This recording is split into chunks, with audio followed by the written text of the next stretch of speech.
নমস্কাৰ সানি technology YouTube চেনেলৰ দৰ্শকসকলক মই সানি আপোনালোক সকলোকে পুনৰবাৰ স্বাগতম জনাইছো। ৰাতিপুৱাৰ কেইবাটাও গুৰুত্বপূৰ্ণ খবৰ আপোনালোকৰ বাবে যুগুতোৱা হৈছে। গোটেইকেইটা খবৰে আপোনালোকৰ বাবে বহুতেই গুৰুত্বপূৰ্ণ, গতিকে আপোনালোকে ভিডিঅ'টো প্ৰথমৰ পৰা শেষলৈকে চাই থাকক। আজিৰ প্ৰথমটো খবৰে হৈছে মুছলমানলৈ বৃহৎ অফাৰ ৱাছিম ৰিজভিৰ প্ৰতিমাহে দিয়া হ'ব ৩,০০০ টকা। ৰমজানৰ পূৰ্বে মুছলমান লোকসকললৈ বৃহৎ অফাৰ আনিছে ৱাছিম ৰিজভিয়ে। প্ৰতিমাহে ৩,০০০ টকাকৈ দিয়াৰ কথা ঘোষণা কৰা হৈছে। টকাৰ উপৰিও দিয়া হ'ব সংস্থাপন, তাৰ বাবে কৰিব লাগিব ঘৰ ৱাপচি। এইবাৰ আকৌ ধৰ্মক লৈ পেলাই ৰাজনীতি কৰিছে। হিন্দু ধৰ্ম যদি গ্ৰহণ কৰে তেনেহ'লে এই অফাৰ দিয়া হ'ব বুলি কৰিলে মন্তব্য ৱাছিম ৰিজভিয়ে। মহাকুম্ভ মেলাত এই ঘোষণা কৰিছে ৱাছিম ৰিজভি উৰ্ফে জিতেন্দ্ৰ ত্যাগীয়ে। ইছলাম ত্যাগ কৰি হিন্দু ধৰ্ম গ্ৰহণ কৰিছিল ৱাছিম ৰিজভিয়ে। ৱাছিম ৰিজভি প্ৰাক্তন চিয়া ৱাকফ বোৰ্ডৰ অধ্যক্ষ আৰু বৰ্তমান ৱাছিম ৰিজভিয়ে মুছলমান ধৰ্ম ত্যাগ কৰি হিন্দু ধৰ্ম লৈছে আৰু তেখেতৰ বৰ্তমান নাম হৈছে জিতেন্দ্ৰ ত্যাগী। আৰু মহাকুম্ভ মেলাত এই ঘোষণা কৰিছে যদি এজন মুছলমান ব্যক্তিয়ে হিন্দু ধৰ্ম গ্ৰহণ কৰে তেনেহ'লে মাহেলী ৩,০০০ টকা দিম বুলি ঘোষণা কৰিছে। পুনৰ ধৰ্মক লৈ পেলাই ৰাজনীতি কৰিছে ৱাছিম ৰিজভি উৰ্ফে জিতেন্দ্ৰ ত্যাগীয়ে। ২ নম্বৰ খবৰটি হৈছে সৰ্বনাশ, পুনৰ ভয়ংকৰ ভূমিকম্প। একাধিক দেশত জাৰি কৰিছে ছুনামিৰ সতৰ্কতা। আকৌ ভয়ংকৰ ভূমিকম্প। শনিবাৰে কেৰিবিয়ান সাগৰত এক শক্তিশালী ভূমিকম্প অনুভূত হয়। ভূমিকম্পৰ প্ৰাবল্য আছিলে প্ৰায় ৭.৬ ৰিখটাৰ স্কেল। কেমেন দ্বীপপুঞ্জৰ উপকূলৰ পৰা প্ৰায় ২০৯ কিলোমিটাৰ নিলগত অনুভূত হয় জোকাৰণি। ইতিমধ্যে আমেৰিকাৰ নিৰীক্ষণ সংস্থাই কেইবাটাও অঞ্চলত ছুনামিৰ সতৰ্কতা জাৰি কৰিছে। আমেৰিকাৰ ৰাষ্ট্ৰীয় ছুনামিৰ সতৰ্কতা কেন্দ্ৰই প্ৰথমে পৰ্টৰিকো আৰু ভাৰ্জিন দ্বীপপুঞ্জত ছুনামি সতৰ্কবাণী জাৰি কৰিছিলে। সেই অঞ্চলৰ বাসিন্দাসকলক বিল আৰু বন্দৰ উপসাগৰৰ পৰা আঁতৰি থাকিবলৈ জনাইছে। স্থানীয় সময় অনুসৰি সন্ধিয়া প্ৰায় ৬:৩০ বজাত কেৰিবিয়ান সাগৰৰ দাঁতিকাষৰীয়া অঞ্চলত ভূমিকম্প অনুভূত হয়। আমেৰিকাৰ নেশ্যনেল ওচিয়ান আৰু এটমস্ফিয়াৰ প্ৰশাসনেও এই ঘটনা সন্দৰ্ভত সতৰ্কবাণী জাৰি কৰিছে। Jamaica, Mexico, Honduras, Guatemala, Panam, নিকাৰাগুয়া, Cuba, Cayman দ্বীপপুঞ্জ, কোষ্টাৰিকা, ৱাহাম, বেলিজ আৰু হাইটিলৈ বিভিন্ন বিপদ আহিব পাৰে বুলি জনাইছে। আনফালে জাহাজসমূহক কেইবা ঘণ্টা ধৰি সাগৰৰ পৰা আঁতৰি থাকিবলৈ সকীয়াই দিয়া হৈছিল। কিউবা চৰকাৰেও সাগৰৰ পাৰসমূহ খালী কৰিবলৈ নিৰ্দেশনা প্ৰদান কৰিছে। ৩ নম্বৰ খবৰটি হৈছে মণিপুৰত বলবৎ হ'ল ৰাষ্ট্ৰপতি শাসন। ভংগ হ'ল বিজেপি নেতৃত্বাধীন NDA চৰকাৰ। ৰাজ্যপালৰ হাতত থাকিব শাসনৰ ক্ষমতা। ৯ ফেব্ৰুৱাৰীত পদত্যাগ কৰিছিল ৰাজ্যখনৰ মুখ্যমন্ত্ৰী এন বীৰেন সিঙে।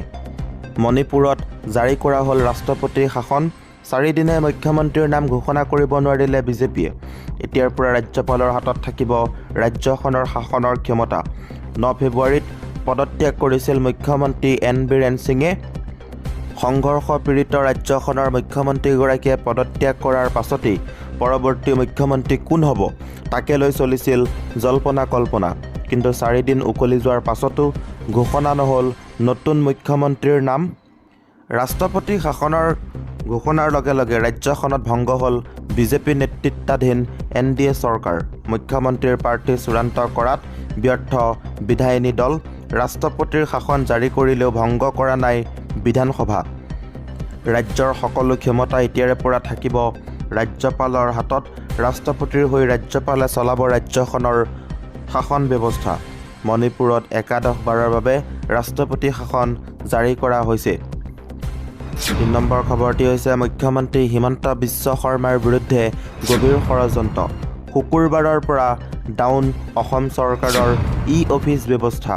অনলাইন ব্যৱস্থা হেক, আন্তঃৰাষ্ট্ৰীয় চক্ৰৰ অচল চৰকাৰী কাম কাজ। মুখ্যমন্ত্ৰী ডক্টৰ হিমন্ত বিশ্ব শৰ্মাই দিন ৰাতি একাকাৰ কৰি আয়োজন কৰা বৃহৎ বিনিয়োগ সমাৰোহ এডভান্টেজ আছামৰ দ্বিতীয় সংস্কৰক ব্যৰ্থ কৰিবলৈ গভীৰ ষড়যন্ত্ৰত লিপ্ত হৈছে এটা আন্তঃৰাষ্ট্ৰীয় চক্ৰ, যিয়ে বিগত শুকুৰবাৰৰ পৰা ডাউন কৰি ৰাখিছে অসম চৰকাৰৰ অনলাইন ফাইলৰ কাম-কাজ চলোৱা ই-অফিচ ব্যৱস্থাক। ৰাজ্যৰ মুখ্যমন্ত্ৰী ডক্টৰ হিমন্ত বিশ্ব শৰ্মাই দিন-ৰাতি একাকাৰ কৰি আয়োজন কৰা বৃহৎ বিনিয়োগ সমাৰোহ এডভান্টেজ আছামৰ দ্বিতীয় সংস্কৰণক ব্যৰ্থ কৰিবলৈ গভীৰ ষড়যন্ত্ৰত লিপ্ত হৈছে এটা আন্তঃৰাষ্ট্ৰীয় চক্ৰ, যিয়ে বিগত শুকুৰবাৰৰ পৰা ডাউন কৰি ৰাখিছে অসম চৰকাৰৰ অনলাইন ফাইলৰ কাম-কাজ চলোৱা ই-অফিচ ব্যৱস্থাক। মুখ্যমন্ত্ৰী ডক্টৰ হিমন্ত বিশ্ব শৰ্মাৰ বিৰুদ্ধে গভীৰ ষড়যন্ত্ৰ ৰচনা কৰিছে এটা আন্তঃৰাষ্ট্ৰীয় চক্ৰই। মুখ্যমন্ত্ৰীৰ সকলো প্ৰচেষ্টাক ব্যৰ্থ কৰাৰ ষড়যন্ত্ৰ কৰি আন্তঃৰাষ্ট্ৰীয় চক্ৰটোৱে ডাউন কৰি দিলে অসম চৰকাৰৰ অনলাইন ব্যৱস্থাক। এই ভয়ংকৰ চক্ৰান্তৰ আঁৰত এটা আন্তঃৰাষ্ট্ৰীয় চক্ৰ জড়িত থকাৰ সন্দেহ কৰা হৈছে, কিয়নো বিগত শুকুৰবাৰৰ পৰা ডাউন হৈ আছে অসম চৰকাৰৰ ই-অফিচ। খোল নাখায় অসম চৰকাৰৰ সকলো বিভাগৰ ই-অফিচ, ফলত বিগত শুকুৰবাৰৰ পৰা বন্ধ হৈ আছে চৰকাৰী অনলাইন ফাইল পৰিচালনা ব্যৱস্থা।